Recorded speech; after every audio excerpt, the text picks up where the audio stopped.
capítulo 12. Pode melhorar? 2 Samuel, capítulo 12. Verso de número 1. 2 Samuel, capítulo 12, verso 1.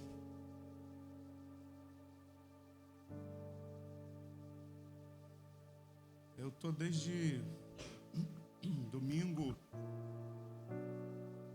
uma missão de ajudar alguém que a gente ama muito. E hoje eu saí cedo de casa, depois do devocional, fui resolver algumas coisas. E fui prestar assistência para um amigo. Eu estou com a mesma roupa de manhã, não tomei banho. Você deve estar pensando, cara, o pastor não toma banho todo culto, cara. Estou desconfiando que o pastor não gosta. Eu gosto, irmão. Não vem com esses papos que tá frio, não. É você que não toma banho. É você, tá? E assim, eu estava fazendo uma visita e Deus me deu essa palavra. E essa palavra está queimando aqui no meu coração. Eu queria dividir ela com você. Eu tenho certeza que essa palavra vai ministrar muito ao seu coração. Hoje a gente ia começar uma série de mensagens falando sobre paternidade, mas a gente vai dar início na próxima semana. Hoje eu preciso falar disso aqui. 2 Samuel, capítulo 12, a partir do verso 1. O texto vai dizer assim: E o Senhor enviou a Davi o profeta Natã. E ao chegar ele disse a Davi: 2 homens viviam numa cidade. Um era rico e o outro era pobre. O rico possuía muitas ovelhas e bois, mas o pobre nada tinha senão uma cordeirinha que havia comprado. Ele a criou, ela cresceu com ele, com seus filhos.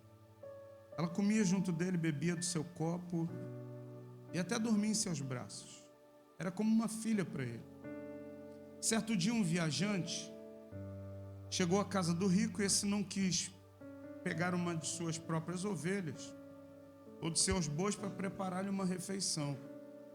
Em vez disso, preparou para o visitante a cordeira que pertencia ao pobre. Então Davi encheu-se de ira contra o homem e disse a Natã: Juro pelo nome do Senhor que o homem que fez isso merece a morte. Deverá pagar 4 vezes o preço da cordeira, porquanto agiu sem misericórdia. Então Natã disse a Davi: Você é esse homem. Assim diz o Senhor, o Deus de Israel: Eu ungi rei de Israel e o livrei das mãos de Saul. Dele a casa, as mulheres do seu senhor, dele a nação de Israel e Judá. Se tudo isso não é suficiente, eu lhe teria dado ainda mais. Por que você desprezou a palavra do Senhor fazendo que ele reprove? Você matou Urias e Tita com a espada dos amonitas e ficou com a mulher dele. Por isso a espada nunca se afastará da sua família, pois você me desprezou e tomou a mulher de Urias, o hitita, para ser a sua mulher.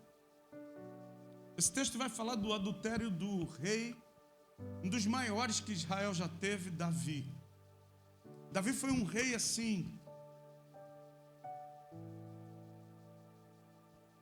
não tem como comparar. Israel não tinha rei, Deus governava Israel, eles viviam um sistema chamado teocrático, Deus governava eles. E eles olham para os outros povos e dizem: todo mundo tem um rei, só a gente não tem. A gente quer um rei, Deus, que governe sobre nós. Pensa, eles estavam dizendo assim: eu não quero teu governo, eu quero o governo de um homem. Deus é tão misericordioso, falou assim: escolha o homem que vocês querem para governar. Aí eles olham diante de todo Israel, um dos homens sobressaía sobre todos. Ele era grande, forte, bonito, e ele sobressaía acima de todos os homens de Israel. Eles dizem: nós queremos Saul. Escuta, Saul é a escolha do homem. Deus governava e o povo diz: eu quero Saul.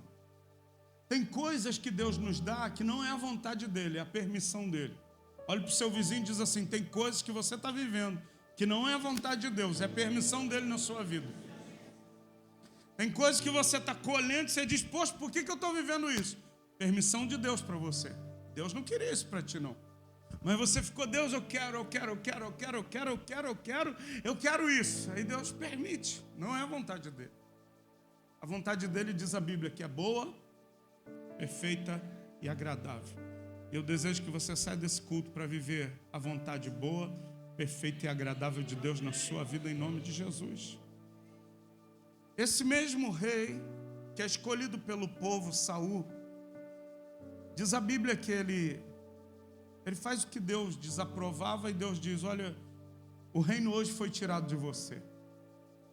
E aí Deus escolhe um garoto, 17 anos de idade. Deus fala para o profeta Samuel, diz assim, unge teu chifre de azeite. Samuel enche o chifre cheio de azeite e vai até a terra de Belém. Deus fala assim, eu já me provi de um novo rei para Israel. Ele entra na casa de Jessé o belemita e ele unge Davi. Eu vou encurtar a história. Davi é ungido.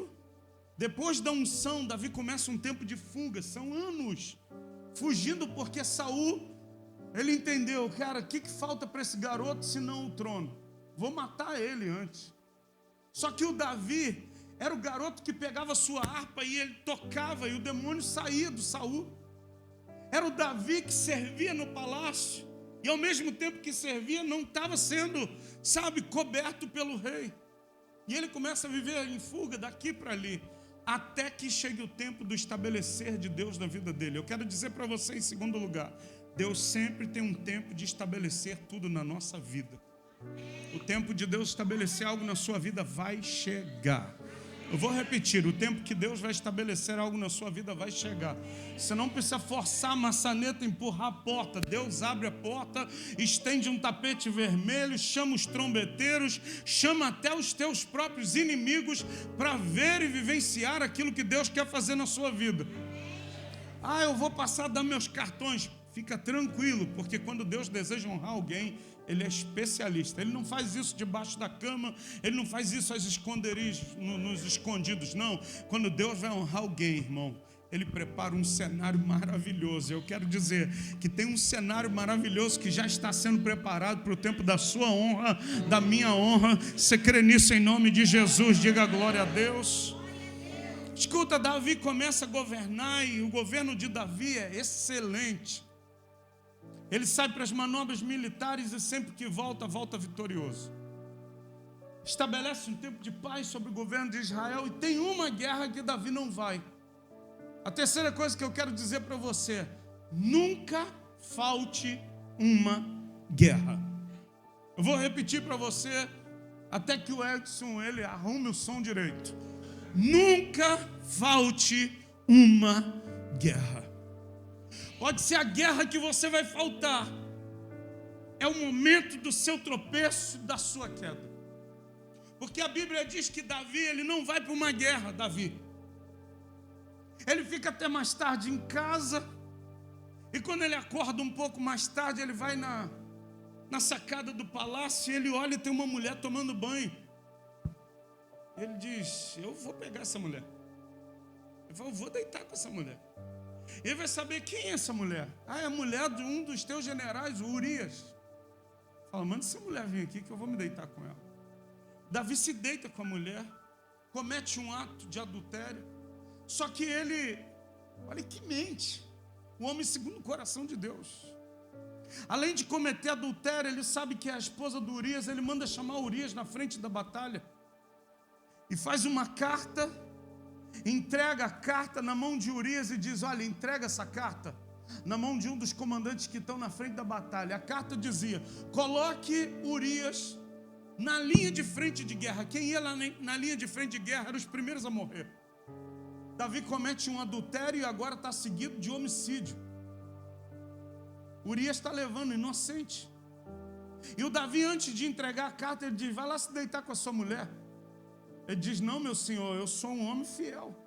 Quando a gente está em manobra militar, eu não me deito com a minha esposa, eu sou um com os meus amigos lá. Urias vai para a batalha, morre na batalha. E Davi acha, o problema está resolvido. Matei o esposo, me deitei com a mulher, vou ficar com essa mulher. No palácio todo mundo sabe do pecado. No palácio o pecado está cheirando mal. Davi calado, até que chega um profeta. Quarto lugar, eu quero dizer para você: Deus sempre vai levantar uma voz profética para alinhar a nossa vida ao coração de Deus, ao plano de Deus, ao propósito de Deus. E eu quero dizer que hoje você está numa terça-feira profética, porque Deus está alinhando a sua vida com o céu, em nome de Jesus. Eu posso ouvir um amém? Eu acho que eu ouvi aqui no domingo que a igreja que Deus quer é uma igreja profética. Eu acho que eu ouvi que essa igreja profética também é carismática. Também acho que eu ouvi que é uma igreja ungida. E ela está aqui hoje em nome de Jesus. O profeta Natan vai até o palácio. Ninguém tinha falado nada com Davi. E ele, muito sábio, começa a contar uma historinha. Qual era a historinha? A historinha era a seguinte: Davi, um homem, só tinha uma cordeira. E o outro era rico, tinha muitos. Esse homem que era rico recebe um visitante na sua casa e ele não quer pegar uma das suas cordeiras para matar e fazer uma refeição. Ele pega a cordeira do homem pobre, que tinha só uma, e ele prepara a refeição e serve para os amigos. O Davi, quando ouve isso, Natan é muito estratégico. Ele vai contar a história de pastor e ovelha, porque Davi, ele tinha sido pastor, ele sabia que era cuidar de uma ovelha. E quando ele ouve aquela história, eu imagino Davi batendo na mesa, falando: esse homem tem que morrer. Um homem que cometeu isso, além de pagar 4 vezes o valor para esse homem que foi penalizado, ele ainda tem que ter pena de morte para ele. O Natan mete o dedão na cara dele, Sidney, e diz assim: esse homem é você. É você, Natan. Ou é você, Davi. Porque você se deitou com a mulher do Urias. A ficha cai, irmão. Davi se arrepende. Olha o que diz o texto. Versículo de número 11. Assim diz o Senhor: de sua família, da sua própria família, trarei desgraça sobre você. Tomarei as suas mulheres diante dos seus próprios olhos e as darei a outro, e ele se deitará com elas em plena luz. Pensa que maldição que estava sendo instalada. Verso 12: você fez isso às escondidas, mas eu farei diante de todo Israel em plena luz do dia. Então Davi disse a Natan: pequei contra o Senhor. E Natan respondeu: o Senhor perdoou o seu pecado, você não morrerá. Quinto lugar, todo pecado gera uma consequência. Você pode repetir comigo? Todo pecado gera uma consequência. Escuta, a gente está vivendo o tempo da impunidade. Faz-se qualquer coisa e nada pega. Se não, quando você fala, é outro assunto. Mas qualquer outra coisa, você está impune. Impunidade é a palavra de ordem do momento. Só que escuta, diante do Senhor, você pecou, você vai ter a consequência do seu pecado. Eu recebi o perdão, você tem o perdão, mas a consequência é colheita das suas ações. Então analise, pense bem em tudo que você for fazer, porque qualquer ação que você, fizer, isso vai reverberar, ou seja, vai ter uma resposta. Eu no meio do meu nervosismo, pastor, chutei o pau da barraca. Então escute, Deus vai lhe perdoar, mas vai ter consequência.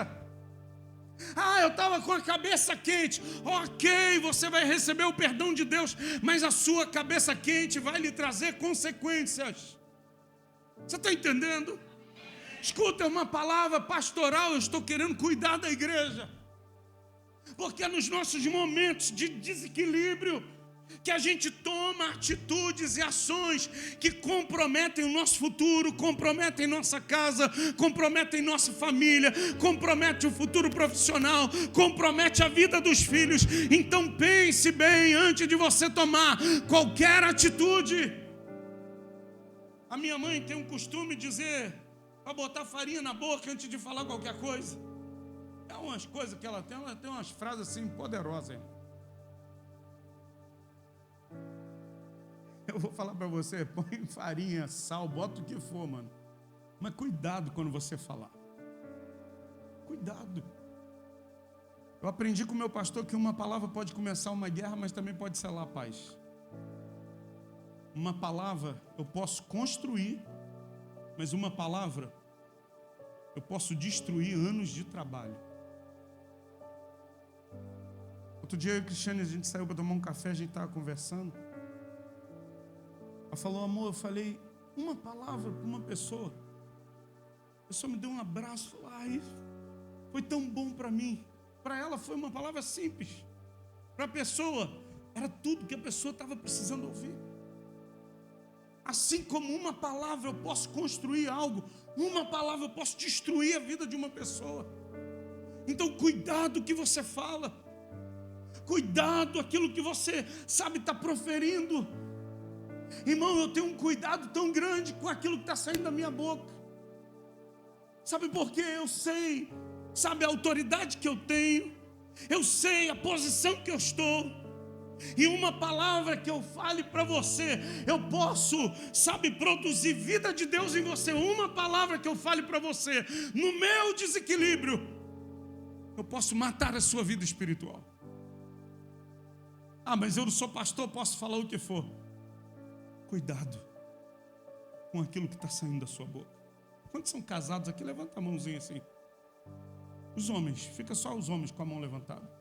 Levanta bem alto aí, quero conhecer você. Isso, machão. Cuidado com o que você tem falado para tua esposa. Cuidado. Elas são igual aquela florzinha dormideira.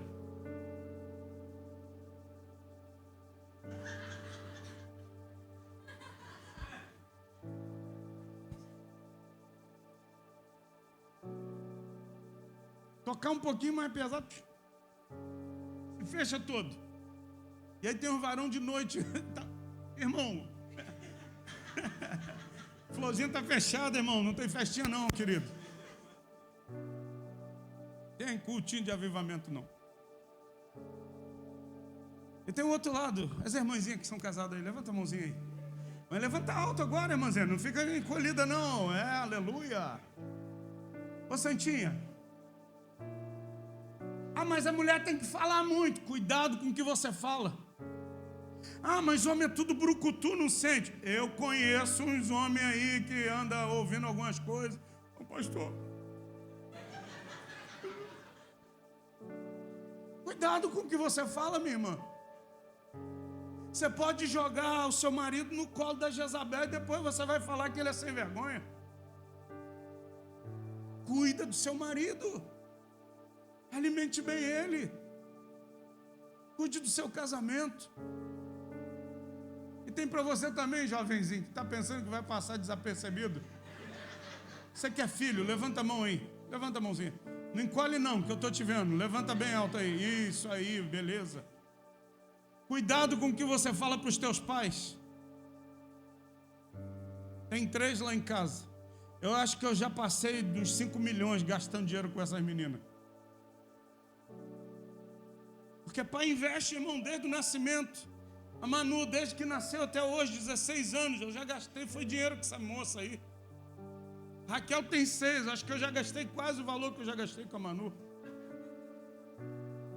Não vou nem falar Gabi, irmão. Não vou nem falar, tem um ano e meio que está lá. Já passou Manu e Raquel um tempão, irmão. Só botar a comidinha na mesa.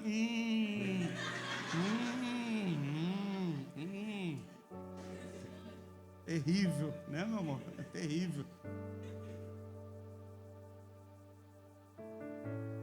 Quando eu chego do mercado, ela... nem botou na mesa. Escuta, tem filho virando para o pai falando, você não me deu nada. Você não fez nada por mim. Você não me ajudou em nada. Tem filho virando para o pai falando, você não é nada. Cuidado com o que você fala. Cuidado. Marido, honre sua esposa. Esposa, honre seu marido. Filhos, honre seus pais. Pastor, por que o senhor está falando isso? Porque essa casa é uma casa de família. Toda terça e domingo Deus está colocando uma mesa aqui, chamando a gente para sentar ao redor da mesa. Essa casa não é casa de fariseu. Essa casa não é casa de gente que nunca erra. Não, é casa de gente que é pecadora, mas que foi lavada, remida, enxaguada, centrifugada no sangue do Cordeiro, irmão. Essa casa é gente que passou pelo novo nascimento em Cristo Jesus. Mas a gente comete falhas e erros no meio da caminhada. Mas quando a gente está sentado na mesa, a gente olha no olho um do outro. E o Senhor está aqui com a gente hoje. Davi vacila. E o versículo de número 14,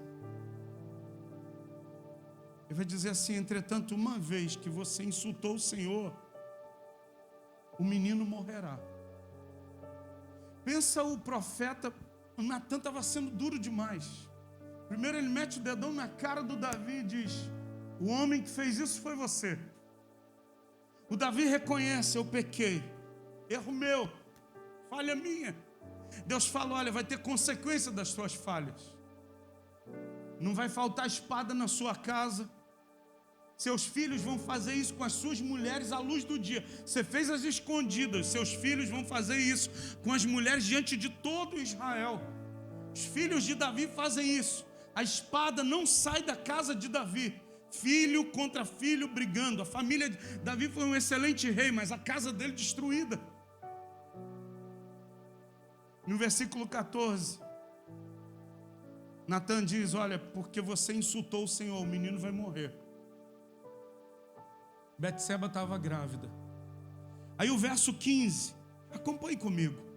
Depois que Natan foi para casa, o Senhor fez adoecer o filho que a mulher de Urias dera a Davi. E Davi implorou a Deus em favor da criança. Ele jejuou e, entrando em casa, passou a noite deitado no chão. Quem? Davi. Davi ora, implora ao Senhor, passa a noite deitado no chão. Verso 17, os oficiais do palácio tentaram fazê-lo levantar-se do chão, mas ele não quis e se recusou a comer. Davi entrou numa depressão terrível. Verso 18, 7 dias depois, a criança morreu. Escuta, o profeta libera a palavra hoje. Quando Natan chega em casa, o menino cai doente. Conta 7 dias, o menino morre. Davi passa 7 dias sem comer, 7 dias no chão, 7 dias implorando a Deus, falando: Deus, tem misericórdia. Tem coisa que a gente planta, que a gente vai colher. Então cuidado com a sua semeadura. Cuidado com aquilo que você tem semeado. Igreja da Aliança em Realengo. Cuidado, você pode semear com palavra, você pode semear com gestos, você pode semear de diversas formas. Aí o verso 18 diz: 7 dias depois a criança morreu. Os conselheiros de Davi estavam com medo de dizer que a criança estava morta, e comentavam: enquanto a criança ainda estava viva, falávamos com ele não quis nos escutar. Como vamos dizer que a criança morreu? Ele poderá cometer alguma loucura. Os líderes, os oficiais começam a dizer entre eles: Alex, cara, se quando a criança estava viva ainda, a gente tentava falar, ele não nos escutava, não comeu, não levantou do chão. Imagina agora a gente falar que a criança morreu. A gente está com medo do rei tomar uma atitude pior. Só que o verso 19 diz assim: Davi, percebendo que seus conselheiros cochichavam entre si, compreendeu que a criança estava morta e perguntou: a criança morreu? E os oficiais disseram: sim, morreu. Responderam eles. Verso 20 era onde eu queria chegar. Então Davi levantou-se do chão, se lavou, se perfumou, trocou de roupa, depois entrou no santuário do Senhor e o adorou.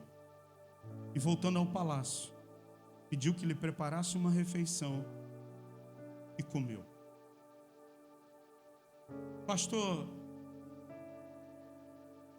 eu estou colhendo de coisas então que eu plantei? Eu estou vivenciando então resposta das minhas ações erradas. Se você entrou aqui, você está vivendo hoje colheitas de palavras, de ações, de erros de lá do teu passado. Eu quero te falar de algumas atitudes que Davi teve depois que a criança morreu.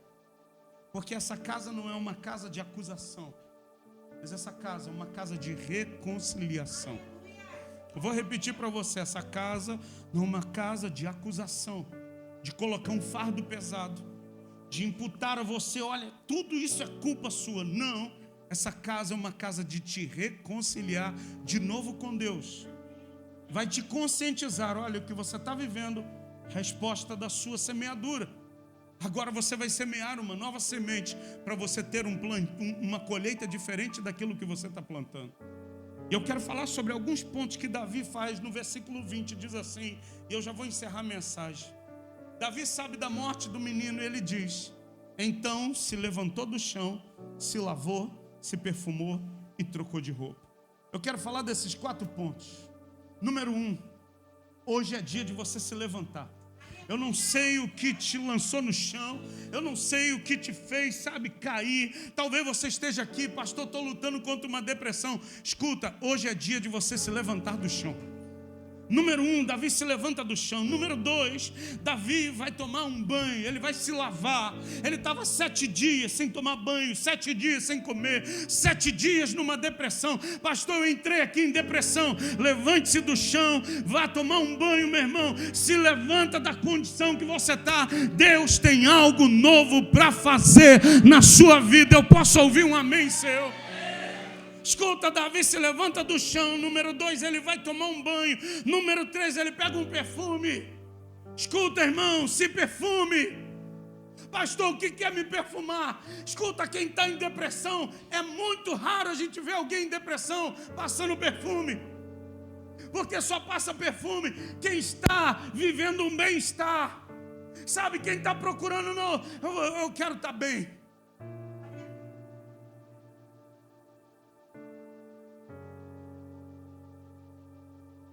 Tem gente que a alma, as ações dessa pessoa está revelando o que a alma dela está vivenciando. E Deus me deu essa palavra hoje, assim, para mim foi tão intenso. Eu falei, meu Deus, tem gente então que está igual Davi, chamado para ser rei. Tinha uma unção, tinha um governo, tinha um palácio, mas estava no chão por causa de uma atitude, de um erro, de uma falha. Deus hoje está mandando dizer para você, se levanta da tua condição, toma um banho, se perfuma, em 4º lugar, e troca de roupa. Ei, me escuta, troca essa roupa. Tira essa roupa rasgada, rota, essa roupa, sabe, toda suja. É dia de você tirar essa roupa que você está se vestindo com ela. Pastor, que roupa? Eu estou vivendo a roupa da depressão, eu estou vivendo a roupa da amargura, eu estou vivendo a roupa, sabe, do fracasso. Talvez eu esteja pregando aqui para alguém que se sinta um fracassado, assim como eu já me senti. Eu falei para Cristiane, Cristiane, eu sou um pastor fracassado. Várias vezes eu falei para ela, eu sou um pastor falido. Eu não consigo te dar nada, eu sou um duro na vida. Ela falou, não, meu amor, é só uma fase que a gente está passando. Mas a fase para mim nunca tinha fim. Até que um dia eu me levantei do chão, eu me lavei, eu me perfumei, eu falei, eu nunca mais vou vestir essa roupa. Nunca mais eu me deprimi. Nunca mais eu permiti que as coisas à minha volta dissessem quem eu sou, porque eu ouvi de Deus Ele dizendo quem eu sou para Ele. Eu sou filho amado dEle, eu sou querido dEle, sabe, eu sou príncipe dEle, eu sou a menina dos olhos ou o menino dos olhos dEle, eu sou aquele que Ele criou, eu sou aquele que Ele formou. Quando os meus dias ainda não existiam, Ele já tinha escrito todos num livro. E eu quero dizer para você, você não é diferente. Você é especial para Deus, meu irmão. Sabe, tira essa roupa que você está vestido. Essa roupa que está dizendo, não, eu sou um derrotado. Talvez a roupa do suicídio. A roupa, sabe, de querer tirar a vida. Desde domingo, irmão, estou tentando cuidar de alguém. Falei, não vai tirar a vida. Não vai. Mão de Deus, como a pastora falou, você está na terça-feira. Tem fogo aqui nesse altar hoje. Tem graça de Deus aqui hoje. E se você entrou aqui, você já teve pensamentos de morte, eu vou tirar a minha vida, eu quero declarar, você nunca mais vai pensar em tirar a tua própria vida. Mas você vai viver cada dia da tua vida declarando: eu fui criado para o louvor da glória de Deus. Eu fui criado para viver a vida de plenitude que Deus tem para mim. Eu fui criado, sabe, para viver uma vida plena no Senhor. E eu nunca mais vou permitir que o espírito da morte envolva a minha vida. Eu posso ouvir um amém seu, querido? Quinto e último lugar. Davi se levanta do chão, toma banho, se perfuma, troca de roupa. Mas em quinto lugar, sabe o que ele faz? Ele entra no santuário e adora o Senhor. Não basta se levantar. Não basta tomar banho, se lavar. Não basta se perfumar e trocar de roupa. Eu preciso entender, Tainá. Eu preciso entender, Vivian. Eu preciso compreender, Vinícius, que o meu lugar é na casa de Deus, Alex. Eu preciso entender, Maria Eduarda, que o que Deus tem para fazer comigo, eu preciso estar no centro da vontade dEle. E eu quero te convidar a você tomar um passo hoje na sua vida. A dizer, eu não vou continuar nessa condição. Eu vou me levantar. E é interessante porque a Bíblia é repleta de expressões de pessoas que estavam caídas e se levantaram. O filho pródigo que estava caído, ele diz, eu vou me levantar e eu vou ter com meu pai. O homem que estava na porta do templo Formosa, ele estava pedindo esmola. Pedro e João dizem, eu não tenho prata nem ouro, mas o que eu tenho eu te dou, levanta. O homem levantou e começou a andar. Eu quero dizer para você hoje, levanta e anda. Levanta e anda. Pastor, mas eu não sou aleijado das pernas, mas você está aleijado na tua alma. Pastor, aqui minha perna está forte. A tua perna pode estar forte, mas o coração adoecido, você está no chão. Deus hoje está mandando, levanta e anda. Hoje é dia de você ficar de pé. Feche os teus olhos, por favor.